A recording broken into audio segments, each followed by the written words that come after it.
자, 오늘 말씀 제목 따라하겠습니다. 하나님이 원하시는 기도. 이제 우리가 공과 이제 사사기 말씀을 계속해서 배우고 있는데 오늘은 사사기 20장 말씀을 통해서 함께 말씀을 좀 나누기 원합니다. 자, 오늘의 말씀은 이스라엘 백성들이 가나안 땅을 정복한 후에 15년이 지났을 때 어떤 한 사건이 일어나게 됩니다.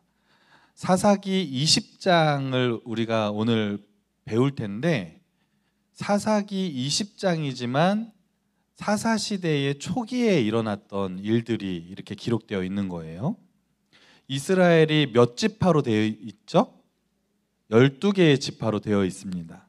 그래서 가나안 땅을 정복하고 12지파가 땅을 각각 분배를 받아서 마치 우리 나라가 강원도, 충청도, 전라도 뭐 이런 식으로 있는 것처럼 이스라엘 땅도 12개의 땅으로 이렇게 12지파가 이렇게 분배가 되어서 그곳에서 각자의 삶을 살아갑니다. 근데 그 중에 레위인이라는 어떤 한 사람이 있었어요. 오늘 말씀의 주인공입니다. 한 레위인이 자신의 첩과 함께 살고 있었습니다. 그런데 그 당시에는 이제 첩의 제도가 있었죠. 첩이 뭐죠? 첩은 지금은 이제 첩의 제도가 우리나라에는 없는데 이제 아내가 있고 첩이라는 것이 있는데 첩은 정식으로 결혼하지는 않았지만 같이 살면서 애도 낳고 같이 부부로 사는 거예요. 근데 정식 아내는 아닙니다. 뭐 아무튼 그래서 첩이 한 명, 부자들은 첩 2명, 뭐 3명, 여러 일부 다처제의 그런 문화가 그 고대 근동 사회에서는 굉장히 많이 있었다고 하는 것이죠. 이 레위인이 한 명의 첩이 있었어요. 그리고 같이 살고 있었는데 어느 날 이 첩이 결혼 생활에 뭔가 불만을 품고 집을 나가버립니다. 그리고 어딜 갔을까요? 자기의 부모님이 있는 친정으로 도망을 가게 됩니다. 지도 한번 잠깐 보여주실까요? 보시면 잘 안 보이시죠? 여기 보시면 가운데에 에브라임이라는 이제 지파가 있고 그 밑에 황토색으로 유다 지파가 있습니다. 그 에브라임 지파 가장 밑에 지방이 중간쯤에가 이제 이 레위인과 첩이 살고 있는 지역이고 유다 지파의 가장 위쪽에 베들레헴이라는 곳이 있습니다. 이 베들레헴이라는 곳이 첩의 친정입니다. 그러니까 여기서 레위인의 집부터 베들레헴까지 한 30km 정도 되는데 한 이틀 정도 걸어서 갈 수 있는 거리입니다. 이제 지도 내려주시고요. 여기를 도망을 가버렸어요. 그러니까 이 레위인이 자기 첩이 도망갔으니까 데리러 가야 되잖아요. 그래서 마침 아무래도 자기의 처가로 도망갔은 것 같아서 종이 한 명 있었는데 종 한 명과 함께 나귀를 타고 자기의 첩을 데리러 가게 됩니다. 그리고 드디어 처갓집에 도착을 하게 됐습니다. 장인어른이 딱 나왔어요. 장인어른의 마음이 어땠을까요? 자기 딸이 지금 결혼 생활을 잘 하다가 왔어요? 아니면 뭔가 불만이 있어서 왔어요? 불만이 있어서 왔죠. 그럼 장인어른이 기분이 좋겠어요? 안 좋겠어요? 기분이 안 좋죠. 아니 자기 딸 데려다 놓고 이거 뭐 하는 짓이야? 그러면서 혼낼 수도 있는데 그럼에도 불구하고 이 장인어른의 마음에 자기 딸을 그래도 데리러 온 사위의 마음이 그래도 기특하기도 하고 그래도 우리 딸하고 잘 살아보겠다고 다시 찾으러 온 그 마음을 고맙게 생각해서 어쨌든 아빠의 마음은 다 똑같지 않겠습니까? 자기 딸이 그래도 결혼 생활 잘하고 잘 살기를 바라는 마음에 불만도 있었겠지만 사위를 잘 맞아줍니다. 그리고 맛있는 음식도 해주고 같이 잘 그곳에서 한 3일 정도의 시간을 보냅니다. 그리고 이제 4일째 되는 날 아침에 장인어른 이제 저희 가겠습니다. 그리고 이제 집을 나서려고 하는데 장인어른이 하루만 더 있다 가라고 맛있는 거 더 해줄 테니까 아예 하루만 더 있다 가라고. 왜 더 있다 가라고 했을까요? 자기 딸 더 보고 싶으니까 더 있다고 가라고 한 거죠. 그리고 나서 아유 그래서 알겠다 그러고 하루 더 있다가 이제 다섯째 날 아침에 장인어른 저 이제 진짜 가겠습니다. 그리고 이제 집을 나서려고 하는데 아유 아침에 너무 일찍 가면은 피곤하다고 이따가 오후에 가라고. 그래서 알겠다고 그래서 오후에 이제 또 출발하려고 그랬는데 또 자꾸 붙잡는 거예요. 그래서 시간이 저녁이 되어버렸습니다. 이 레위인이 도저히 안 되겠는 거예요. 그래서 장인어른한테 장인어른 저 진짜 가야 돼요. 그러고서 집을 나와버렸습니다. 그래서 이제 집으로 이제 베들레헴에서 다시 에브라임에 있는 곳에 가려고 하는데 자 지도를 보시면 지금 처갓집이 어디라 그랬어요? 베냐민 지파의 가장 동그라미 밑에 있는 베들레헴이라는 곳에 지금 이곳에서 나와서 에브라임 지파 저 꼭대기 위에 동그라미에 실로라는 곳이 있죠. 거기가 이제 레위인이 살던 곳인데 베들레헴에서 실로로 이제 출발을 그 저녁에 초저녁에 한 거예요. 근데 이제 가다 보니까 중간에 네모칸 안에 뭐라고 써 있어요?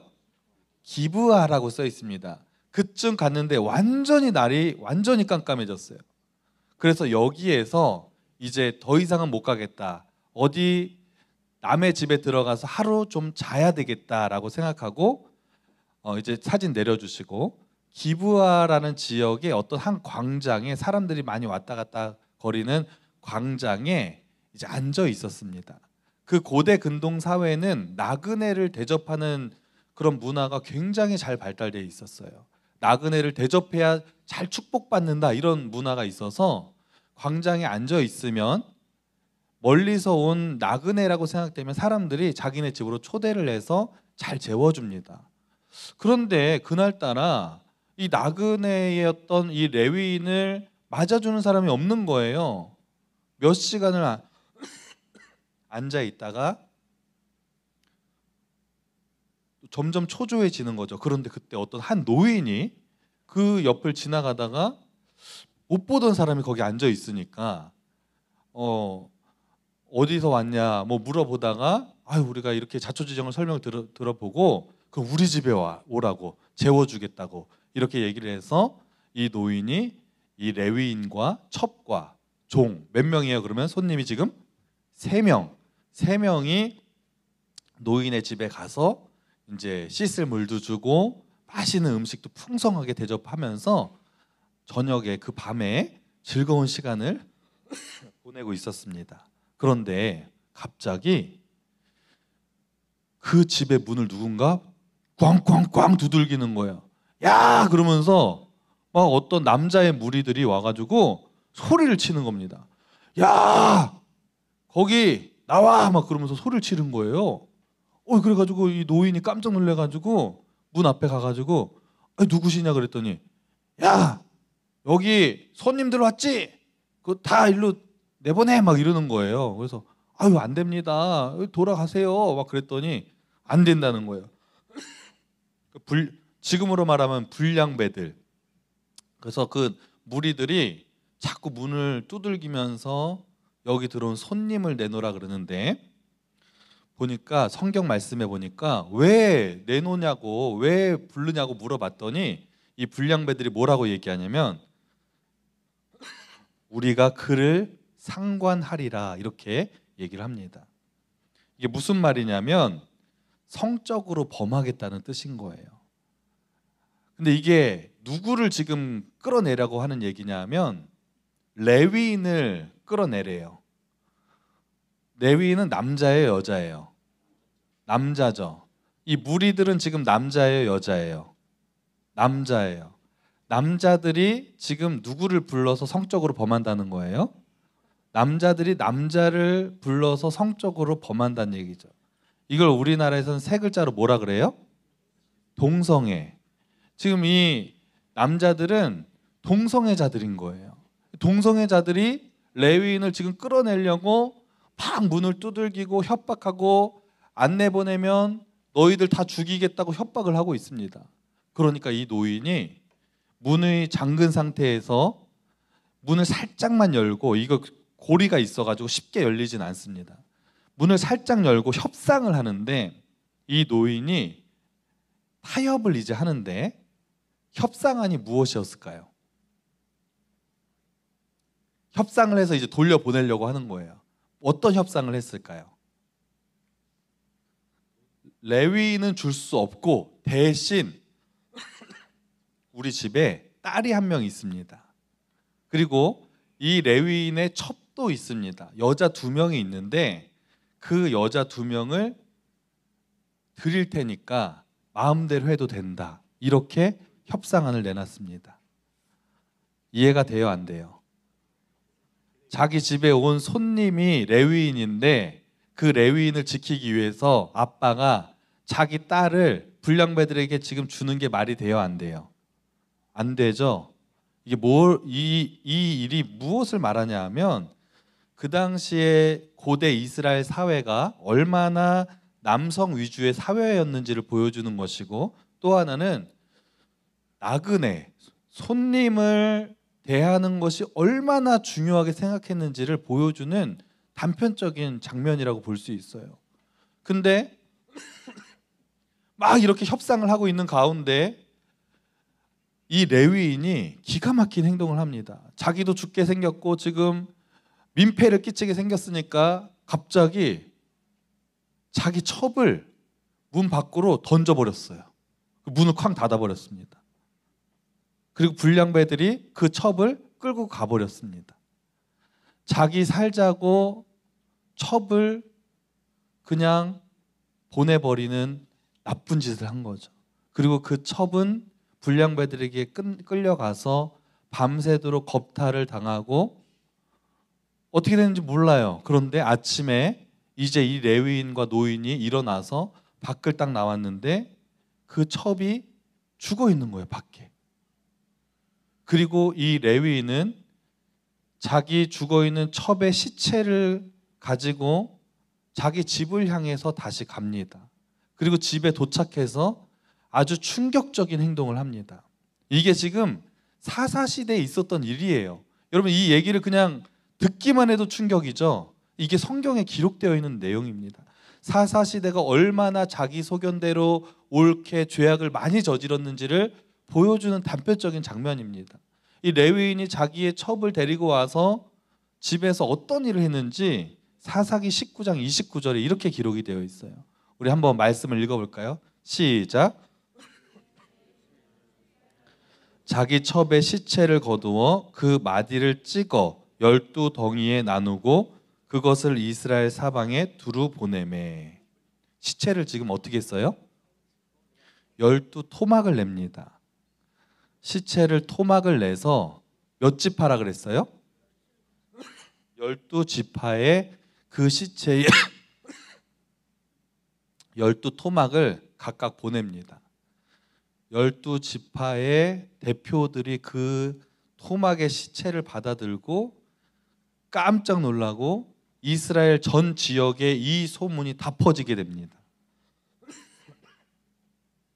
그리고 이 소문을 들은 이스라엘의 12지파의 모든 대표되는 사람들이 베냐민 지파의 땅에 모여들기 시작하는데, 베냐민 지파의 땅에 미스바라는 장소에 모이기 시작합니다. 그리고 그때 몇 명이 모였냐면 40만 명이 모입니다. 40만 명은 싸울 수 있는 군인만 40만 명이 거기에 모이게 되었어요. 이스라엘 군사 중에서 거의 80% 이상이 다 모인 겁니다. 이 사안이 얼마나 심각하게 생각했으면 12지파에 40만 명의 군사들이 지금 모였어요. 왜 모였을까요? 이 사건을 해결하기 위해서, 응징하기 위해서. 그리고 12지파의 대표들이 모여서 회의를 합니다. 그리고 그 레위인을 불렀어요. 자세히 우리에게 얘기해라. 그랬더니 이 레위인도 솔직히 나쁜 짓 한 거죠. 근데 자기 잘못한 거는 얘기 안 하고 어쨌든 자기가 당한 거, 자기 첩이 당한 이야기만 얘기를 해서 결국엔 이 불량배들에게 기브와 사람들에게 자신의 첩이 겁탈을 당했고 이것을 알리기 위해서 내가 12토막을 냈습니다. 얘기를 했고 12지파의 대표들은 이것을 굉장히 심각하게 생각해서 결국에는 이 기브와 사람들을 응징하기로 결정합니다. 몇 명이 모였다 그랬어요? 40만 명. 근데 기브와 사람들을 응징하기 위해서 40만 명이 갈 필요는 없잖아요. 그 기브아라는 지역은 베냐민에 속해 있는 지역인데 인구가 그렇게 많지 않아요. 그래서 제비뽑기를 해서 40만 명의 10분의 1만 선정을 해서 그 군사들을 이끌고 기브아 지역을 향해 출동을 합니다. 40만 명이 10분의 1이면 몇 명이에요? 4만 명. 4만 명이 이제 가서 먼저 베냐민 지파의 대표들에게 먼저 얘기를 합니다. 너희들 지금 너희 지역에 속해 있는 기브아에서 이런 일이 있었는데 너희들 이거 응징도 안 하고 지금 뭐 하고 있냐? 손 놓고 있냐? 왜? 당장 그 기브아에 있는 불량배들 우리에게 넘겨라. 그러면 우리가 전쟁은 하지 않고 그들을 죽이고 다시는 이스라엘에 이런 일이 일어나지 않도록 우리가 이 선에서 끝내겠다. 이렇게 얘기를 합니다. 베냐민 지파의 사람들이 그 불량배들을 내어줬을까요? 안 내어줬을까요? 안 내어줍니다. 싫은데? 우리 안 내어줄 건데? 그러면서 군사들을 베냐민 지파 사람들이 오히려 군사들을 모집하는 거예요. 그래서 모인 군사가 몇 명이었냐면 26,700명이 모였습니다. 연합군은 지금 몇 명이에요? 40만 명 중에 10분의 1이니까 4만 명. 그리고 전쟁을 하기 시작합니다. 이스라엘 역사상 최초의 내전입니다. 베냐민 지파와 나머지 11지파의 연합군이 대결을 하는데 베냐민 지파는 26,700명, 연합군은 4만 명이 전쟁을 하게 됩니다. 그리고 이 전쟁을 하기 전에 오늘 말씀이 이제 기도에 대한 내용인데 연합군의 이제 사람들이 하나님 앞에 기도를 합니다. 하나님, 우리가 이제 전쟁을 할 건데 누가 먼저 올라가야 됩니까? 라고 물어보는 거예요. 왜 물어보냐면 11지파가 있는데 동시에 싸울 수 없잖아요. 가장 앞에 서는 지파가 있고 뒤에 서는 지파가 있어야 될 거 아니에요. 근데 앞에 서게 되면 위험해요? 안 위험해요? 앞에 서면 아무래도 타격이 크겠죠. 죽는 사람도 많고. 이런 불만들을 잠재우기 위해서 하나님 앞에 물어본 거예요. 누가 먼저 앞장서겠습니까? 그랬더니 하나님이 유다 지파가 먼저 가라. 그래서 전쟁을 했고 싸웠습니다. 누가 이겼을까요? 연합군이 이겼을 거라고 생각하는 사람 손 들어보세요. 베냐민 지파가 이겼을 거라고 생각하는 손 들어보세요. 네. 베냐민 지파가 이겼어요. 연합군이 무려 그곳에서 22,000명이 전사를 하게 됩니다. 대패를 했어요. 이스라엘 연합군이 충격을 받았습니다. 그리고 하나님 앞에 울면서 기도하는 거. 하나님, 왜 우리에게 우리가 기도하면서 하나님 나아가는데 왜 이런 일이 벌어집니까? 그러면서 막 울면서 막 하나님한테 통곡을 하면서 하소연을 합니다. 여기서 왜 하나님이 유다 지파가 먼저 올라가라 그래서 전쟁을 했는데 왜 전쟁에 졌을까요? 여기서 오늘 이 말씀을 통해 우리에게 주시는 기도에 대한 아주 중요한 원리를 말씀하고 있습니다. 이스라엘 연합군이 두 가지 잘못한 점이 있었어요. 첫째는 뭐냐면 자신들의 군사력의 숫자만 믿고 굉장히 교만해 있었어요. 우리가 가면 어차피 이길 거야. 근데 하나님께 물어봐서 누가 먼저 갈지는 정해야지. 이렇게 교만한 마음이 있었어요. 두 번째는 하나님 앞에 잘못된 기도를 했습니다. 무슨 잘못된 기도를 했냐면 그들은 이미 전쟁을 할 것을 다 결정해 놓은 상태에서 누가 먼저 올라갈까요를 물어봤어요. 먼저 무슨 기도를 했어야 될까요? 하나님 앞에. 그렇죠? 전쟁을 할까요 말까요? 이거부터 물어봐야 되는데 이미 자기들이 군사력 다 모아가지고 자기들 이길 것 같으니까 전쟁을 할까요 말까요 물어보지 않고 전쟁을 일단 할 건데 누가 먼저 갈까요? 라고 물어봤던 겁니다. 기도의 우선순위가 잘못되어 있다는 것입니다. 여기서 의문점이 있어요. 아니 하나님은 그러면 이렇게 패배를 시킬 거면 아니 그들이 물어봤을 때 왜 유다 지파가 먼저 가라고 왜 그거를 대답해 줬으며 이렇게 질 거였으면 하나님이 너희들 잘못된 기도다 전쟁 나가지 마라 이렇게 하셨어야지 왜 하나님은 그 전쟁을 허락하셨을까요? 다 이유가 있습니다. 하나님은 이 전쟁을 허락하신 이유는 그들의 그 교만한 마음들을 돌이키게 하기 위해서 오히려 그들의 교만함을 징계하셨던 것입니다. 그래서 결국 나중에 그들이 하나님 앞에 통회하고 자백하면서 다시 전쟁을 하게 됐고 나중에는 이 전쟁에서 이길 수 있었다고 하는 것입니다. 여러분 우리가 기도를 하죠. 하나님 앞에 기도를 많이 합니다. 어려운 일이 있을 때도 기도하고 내가 바라는 것이 있을 때도 기도합니다.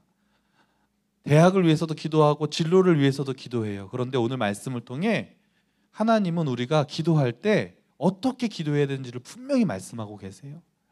내가 정말 기도할 때 내가 원하는 대로 이미 다 결정해 놓고 그 다음에 하나님 이거 되게 해주세요 라는 기도는 하나님이 원하시는 기도가 아니에요. 하나님 제가 지금 사회복지사가 되려고 해요. 그런데 지금 어떻게 하면 될까요? 라고 이렇게 기도하는 것이 아니라 하나님 제가 무엇을 해야 될까요? 저를 향한 하나님의 계획은 무엇일까요? 배우자를 위해서 기도하실 때도 여러분 이제 다 결혼하실 텐데 그냥 내가 좋아하는 사람 아무나 만나는 것이 아니라 하나님이 원하시는 배우자를 잘 만날 수 있게 도와주세요. 그리고 누군가를 만났을 때 하나님 이 사람이 하나님이 원하시는 배우자인가요? 아닌가요? 이렇게 물어보는 기도. 그래서 우리가 하나님 앞에 기도할 때는 먼저 하나님의 뜻을 구하는 우선순위의 기도를 해서 하나님의 뜻대로 순종하며 살아가는 우리 모두가 되기를 간절히 소망합니다. 기도하시겠습니다. 하나님 오늘 베냐민 지파와 또 연합군의 전쟁의 이야기들을 우리가 들으면서 우리가 하나님 앞에 어떻게 기도해야 되는지를 오늘 말씀을 통해 배우게 됩니다. 우리가 지금 하나님 앞에 기도하는 것들이 나의 욕심을 위한 기도가 아닌지 내가 인생의 방향을 다 결정해 놓고 그것이 되어지기를 위해서 기도하고 있진 않은지 우리의 삶을 돌아보게 도와주시고 우리가 먼저 하나님의 뜻을 구하는 기도 하나님이 원하시는 것이 무엇인지를 먼저 구하는 기도를 할 수 있도록 인도하여 주옵소서. 그래서 오늘 기도를 통해 이번 한 주도 믿음으로 승리하는 우리 모두가 될 수 있도록 인도하여 주옵소서. 이제 성만찬 예식을 거행합니다. 예수님이 십자가에 달려 돌아가시기 전에 제자들에게 빵과 포도주를 나눠주면서 이것을 기억하고 기념하라고 말씀하신 하나님, 오늘 이 성만찬 예식을 통해 그 예수님의 십자가의 사랑과 은혜를 기억하는 감사하는 성만찬 예식이 될 수 있도록 인도하여 주옵소서. 이 모든 말씀 예수님의 이름으로 기도합니다.